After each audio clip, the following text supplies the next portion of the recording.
Hey, we want to show you real quickly the brand new X leash set from GPCA.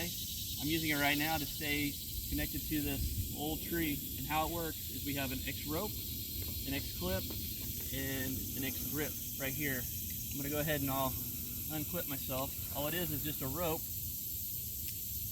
Unclip it, and we'll go ahead and get rid of this too.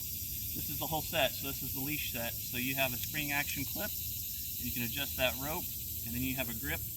And it's like their current carabiners that they have out right now. You just take out your rope, got a nice grip to it, and it also has another clip right here where you can put it on the side, so it's almost free hand for you. So again, this is a GPCA, and it's called the X leash set.